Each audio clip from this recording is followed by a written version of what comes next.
में बोलता है बेग बोरोस्ती, भीख मांगो, नहीं तो चोरी करो, नहीं तो उधार लो, पैसा आए नहीं तो किसी से ले आओ, फिर देखा जाएगा। भाई उधार लेते हैं, नहीं देंगे तो पाप होगा, फिर तो हमको मुश्किल होगा। तो उसका जवाब में चारों भस्मीभूत देहस्य कुतो पुनरागमन। अरे तुम मर जाओगे, शरीर जला देगा, कौन आता है कौन पाप पुण्य, ये सब चलता है।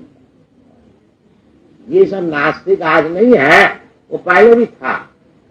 ताकि ऐसी जीवन करने से मनुष्य जीवन बर्बाद हो जाता है। सुनना चाहिए, क्योंकि भगवत तत्व ज्ञान ही मनुष्य जीवन का एकमात्र ध्येय वस्तु है। यही पूछना चाहिए। इसलिए शास्त्र में कहते हैं कि पराभवस्थावदबोध जात जावन्न जिज्ञास आत्मतत्व। आत्मतत्व जब तक जिज्ञासा नहीं करे, जैसे सनातन गोस्वामी किया था कि मैं कौन हूँ, इस प्रकार ये प्रश्न होना चाहिए और इसको अच्छी तरह से समझना चाहिए। और उसको समझाने के लिए भगवान खुद ही मौजूद है। भगवत गीता में सब कुछ बताए हैं। इसको अच्छी तरह से आप लोग पढ़िए, इसको सुनिए, इसको समझिए, अपना जीवन को सफल कीजिए। खाली धूमधाम करके पशु कैसे आहार विद्या भय करने से वो जीवन सफल नहीं होता। ये जो भगवान कहते हैं जो आगे जाके का हम लोग नहीं रहेंगे, ये बात नहीं है। ताकि किस तरह से रहेंगे, क्या रूप में रहेंगे, क्या दुनिया में हमारा जन्म होगा, ये सब सोचना चाहिए। ये सब भगवत गीता में बताया है कि ऊर्ध्वं गच्छन्ति सत्त्वस्ता मध्य तिष्ठन्ति राजसा जघन्य गुणवृत्तिश्च अधो गच्छन्ति ताम।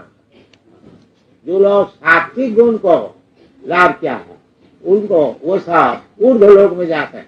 जनलोक, मनोलोक, तपोलोक, ब्रह्मलोक, सत्यलोक। और भी बताया है जानती देवव्रता देवान पृथ्वी जानती पृथ्वी व्रता भूतेजा जानती भूतानि मध्याधीनोपि जानती माँ। आप उच्च लोग सत्य लोग भी जा सकते हैं। आप यदि मध्याधीन, यदि हमारा भक्त आप हो जाएंगे तो हमारा लोग में आएंगे। तो भगवान के पास जाने से क्या लाभ होगा? मामुपेत कौन्तेय दुःखालयमसास्तन्नाप्नुवन्ति।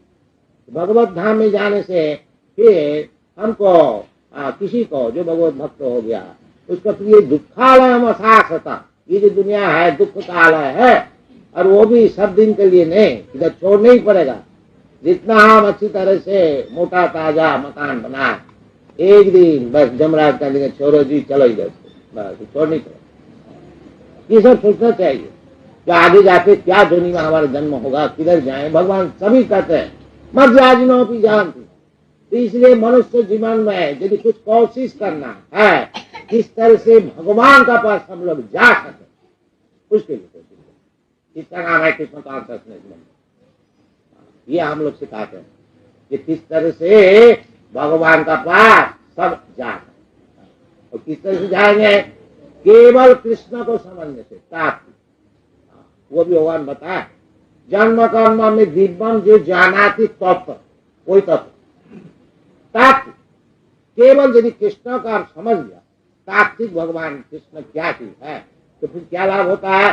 तत्का देहं पुनर्जन्म नहीं माने। केवल अगर कृष्ण को ही आप समझ लो, आप कुछ बात नहीं कि क्यों भगवान आते हैं, भगवान का स्वरूप क्या चीज है, कृष्ण क्या चीज है, यही खाली समझ जाए हम लोग। दिव्यम जन्म कर्म, दिव्यम ये साधारण नहीं है। भगवान का जन्म कर्म ये सारा दिव्य। जो मनुष्य भगवान को हमारे जैसे समझता है, अब जानती मान मूढ़ा मान चिंतनो मूढ़ा, वो गधा जो कृष्ण को समझता है हमारे जैसे है, हम भी एक नकल करके कृष्ण हो जाए, ये सब ज्ञान से कुछ लाभ नहीं होगा। इसलिए भगवान बताते हैं आप लोग सब कृपा करके भगवान की बातें सब सुनिए, भगवत गीता अच्छी तरह से आलोचना कीजिए और उस तरह से काम कीजिए, सबका जीवन सफल होगा। और हम लोग जो कृष्ण कॉन्शसनेस मूवमेंट चला रहे हैं केवल कृष्ण को समझाने और हमारा कुछ काम नहीं है। और अगर कोई समझ गया, हजारों व्यक्ति हजारों आदमी का तो एक भी अगर समझ गया तो उसका जीवन सफल। यही हमारा निवेदन है। Thank you very much. हरे भगवान का अवतार का कोई ठिकाना है? अनंत कोटि।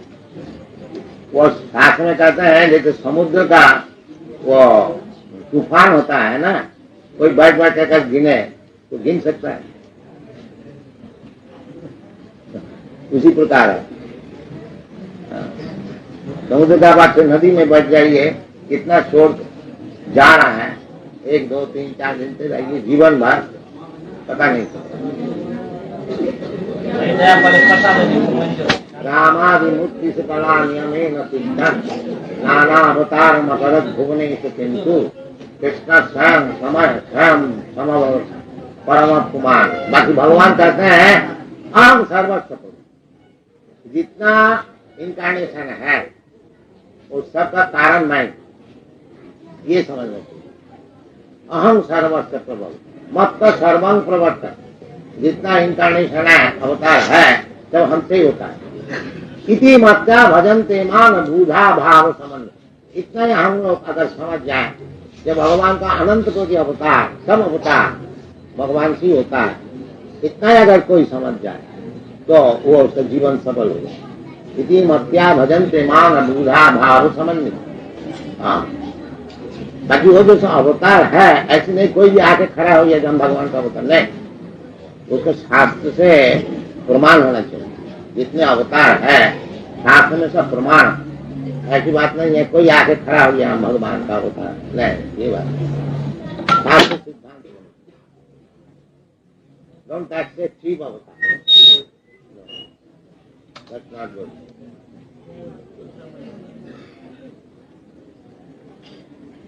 ये हम लोग हम अपने को बताते हैं, जैसे आपने समझाया, शरीर तो चोला कहा जाता है और आत्मा उसके अंदर है, उसको हम कहते हैं, और परमात्मा को हम जानने के लिए चाहते हैं। जब हम ही नहीं है तो चाहेगा कौन परमात्मा के लिए जानने? आप नहीं है कौन बोला? अब तो है, हम नहीं है। जब आप कहते हैं कि आत्मा परमात्मा का अंश है, तो अंश होने से आप पिता का अंश है, आप है नहीं क्या? नहीं, वे तो ठीक है, मैं पिता का भी अंश हूँ, माता का भी अंश हूँ। हाँ, ठीक है। परमात्मा का सिर्फ मैं हूँ नहीं, माता का भी हूँ, पिता का भी हूँ। प्रकृति भी ये चोला है और आत्मा भी ये बताया जो सर्व जोनि सुकौन्ते असंभवन्ति, जितना जोनि जितना मूर्तियां है इनके माता है ये प्रकृति और मैं इनको पिता, ये तो बता दिया भगवान।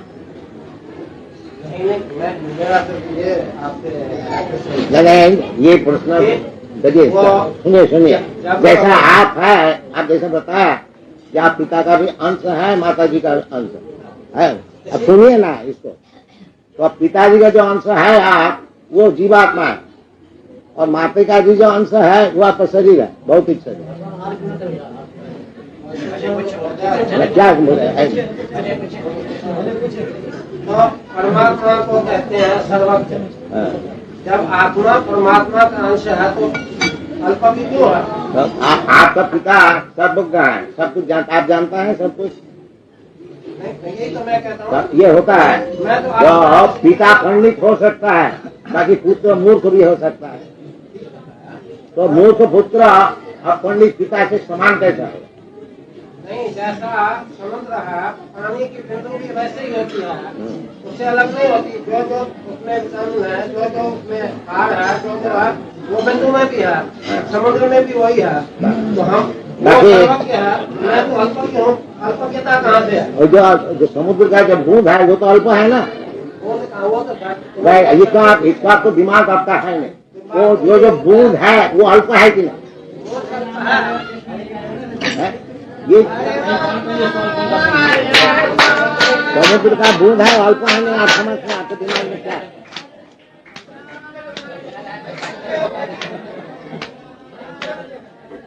भाई समुद्र का जो बूंद है वो तो छोटा है, वो समुद्र का समान कैसा हो जाए? ये इतना मूर्खा कैसा बताया जाए? उसमें चीज सब चीज है, बाकी समुद्र में जितना टन आपका क्या नाम सॉल्ट है उतना टन बूंद में है क्या? ये समझ नहीं कर। जब वो बूंद है उसमें थोड़ा सा नमक है,